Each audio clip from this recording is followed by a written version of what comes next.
sound clip from our Bible study discussion every Tuesday night from 6:30 p.m. to 8:30 p.m. in Pakalani. Please enjoy. So if you recall, let's skip 2025. Back in 2024, I think I began the year sharing on the story of Joseph. And the punchline in that story was interpretation belongs to the Lord. If you recall the story of Joseph in the portion of scripture where he was in prison, and he was the only one who could interpret a dream that the Pharaoh had. All the royal officials, all the people in the palace, all the people that have positions could not help. They had to go to this guy who had a gift that was set apart, and this was Joseph, who was in prison. And he made it very clear.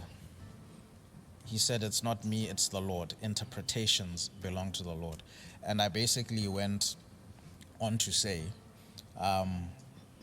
whatever it is that you are going through, whatever it is that the Lord is saying to you, whatever season you are, especially in that year that we are going into, interpretation of that season, interpretation of what the Lord is saying to you belongs to the Lord. You need to trust the Lord to say what he's going to say to you and for you to understand what it is that you have to do. And if you recall in that story, it led to Egypt being basically protected from 7 years of famine, because that was the interpretation, that there's going to be 7 years of plenty, there's going to be 7 years of famine. What you must do with that plenty was the key point, because that's what sustained them in the years of famine. It sounds basic, it sounds simple, it sounds obvious, but we know human nature. That's the time to go on a yacht when you have plenty. That's the time, and it was clear in the interpretation that that is not the season for that. That's actually the season to store. So the interpretation of what the year looks like for you, or what season you're in, doesn't belong to your human wisdom and what your vision is seeing. The interpretation goes to the Lord. What do you want me to do with this year? Along the same vein, I'm going to remind us of something that we already know. And it's a story that, if I could put it in one word, is about discernment. 2 words, godly discernment. So let's go to the story in the book of Samuel, 1 Samuel, chapter 16. 1 Samuel, chapter 16.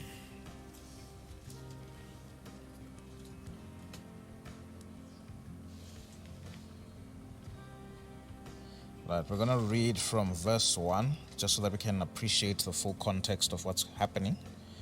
And then we're going to end in 14, I believe. Do I have a volunteer to read?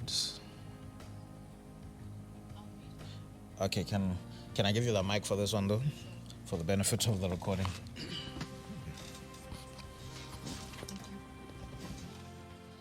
1 Samuel 16 from verse 1. Now the Lord said to Samuel, "How long will you mourn for Saul, seeing I have rejected him from reigning over Israel? Fill your horn with oil and go. I'm sending you to Jesse the Bethlehemite, for I've provided myself a king among his sons." And Samuel said, "How can I go? If Saul hears, he will kill me." But the Lord said, "Take a heifer with you and say, I have come to sacrifice to the Lord. Then invite Jesse to the sacrifice, and I'll show you what you shall do, and you shall anoint for me the one I name to you." So Samuel did what the Lord said and went to Bethlehem. And the elders of the town trembled at his coming and said, "Do you come peaceably?" And he said, "Peaceably I have come to sacrifice to the Lord, and I've come to sacrifice to the Lord. Sanctify yourselves and come with me to the sacrifice." Then he consecrated Jesse and his sons and invited them to the sacrifice. So it was, when they came, that he looked at Eliab and said, Surely the God's anointed is before him." But the Lord said to Samuel, "Do not look at his appearance or at his physical stature, because I have refused him. For the Lord does not see as man sees. For a man looks at the outward appearance, but the Lord looks at the heart. So Jesse called Abinadab and made him pass before Samuel. And he said, neither has the Lord chosen this one. Then Jesse made Shammah pass by, and he said, neither has the Lord chosen this one. Then Jesse made 7 of his sons pass before Samuel, and Samuel said to Jesse, the Lord has not chosen these. And Samuel said to Jesse, are all the young men here? Then he said, there remains yet the youngest, and there he is keeping the sheep.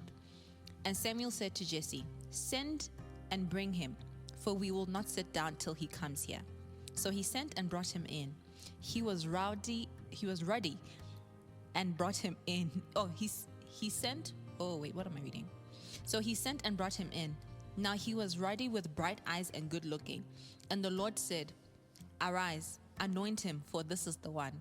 Then Samuel took the horn of oil and anointed him in the midst of his brothers. And the Spirit of the Lord came upon David from that day forward. So Samuel rose and went to Ramah. Thank you, Pearl.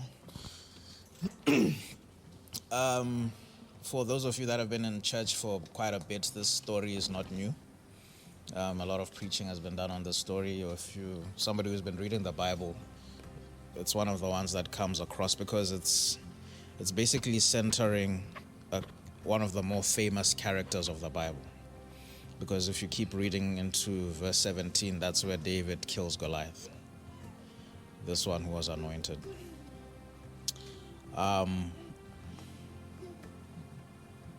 found this story relevant, and I found this portion of scripture relevant to discuss today because I found it important to be reminded of something that's critical, not just for the year 2026, but just for our lives in general. That godly discernment and the instruction of the Lord often, if not always, has to be put ahead of human discernment, of human intellect, of human wisdom. Don't you find it interesting that 7 options were presented? That's quite a lot.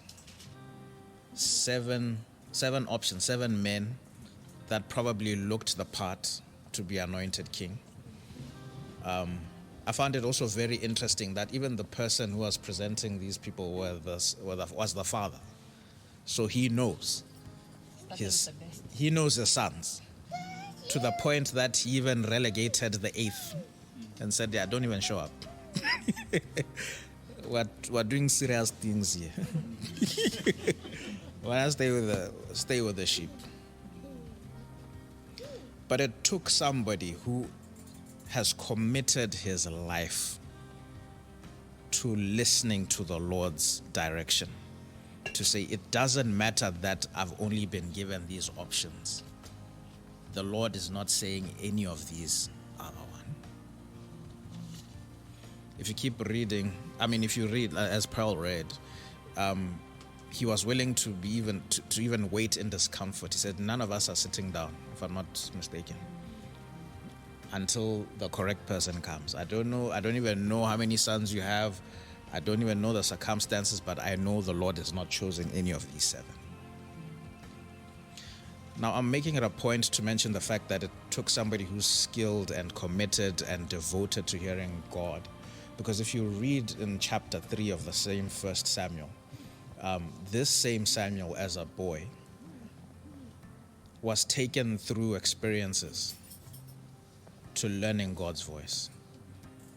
The prophet Eli was the one who was helping him, where he would hear and rush to Eli and say, "What, are you calling me?"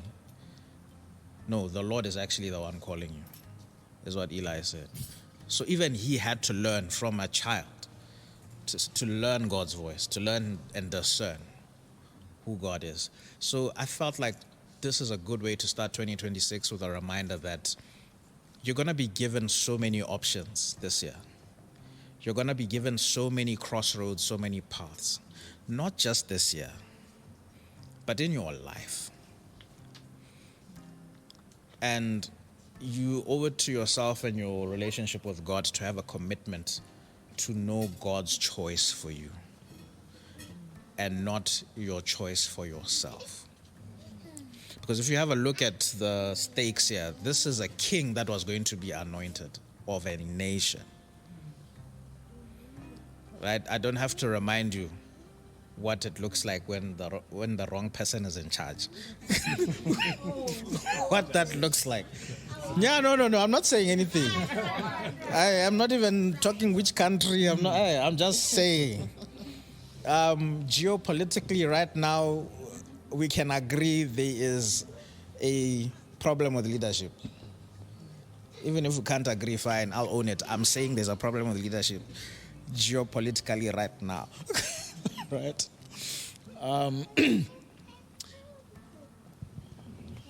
So therefore, it really matters. It really matters to have God's choice. And that's what I'm just really that's the simple point I'm trying to put across today. That even for yourself. Now, a little bit of some analytical points that I had a look at in this discussion point.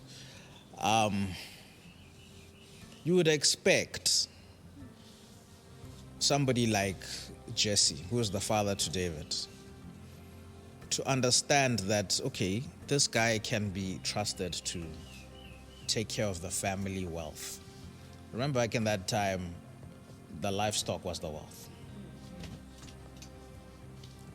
I don't know if at that age he was already killing lions and bears while taking care of the livestock, but you could have an expectation of the father of David to say, okay, but this guy is capable, or if not, has already killed for the family wealth.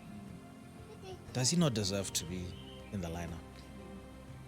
So the point I'm trying to make is sometimes even the people who are offering you choices are people that you can trust completely.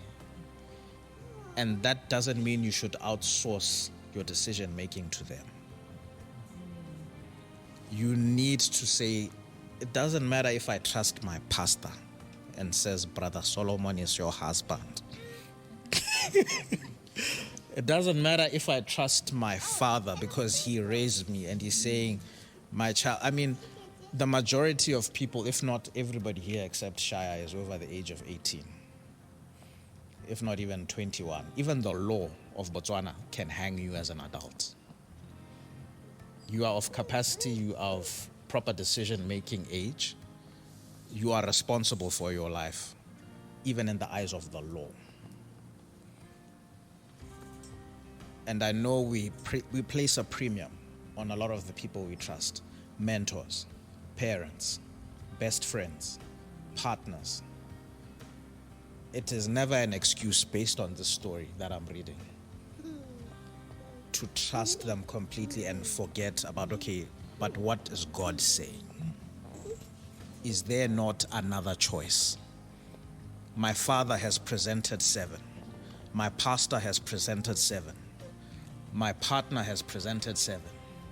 My best friend has said, Chomi, the way I'm seeing it, these are the options you have. It's never an excuse to outsource the decision making to them. My very, very pertinent reminder for 2026, for the rest of your life, is place a premium on what God's choice is for you at every crossroad that you have. It's not easy. And I want to say this because I think it's also important. I'm also not trying to advocate in this discussion for perfectionism, because you could actually also now end up with a lot of self-condemnation every time you make a bad choice. I want you to remember that even the prophet Samuel himself, who luckily made the right choice here, was even struggling to identify what the voice of God looks like in the first place, sounds like in the first place. So perhaps that's our starting point. Placing a premium in understanding, what does God's voice sound like? Maybe that should be the take home and the action point. Like, what's the investment I need to make after listening to a discussion like this? Let me put some investment in understanding what God's voice sounds like. And it's a tough ask and it's a tall order to expect you to look for the audible voice right now. The most simple place to start is even in the scripture. Sometimes you will be given options that are contrary to scripture. Very simple place to start. But ignorance of scripture is the one that will catch you with your pants down. Because now you'll be given options that are anti the character of God. And you won't even know. Because there hasn't been an investment in that. So without talking too much, I'm going to leave it open now so that we can discuss what you guys think. This is what I've decided to start our discussions for the year with. Questions, comments, rebuttals. The floor is open. Thank you for taking your time to listen to the sound clip. Feel free to comment in the comment section and meet us in person if and when you can. May God bless you.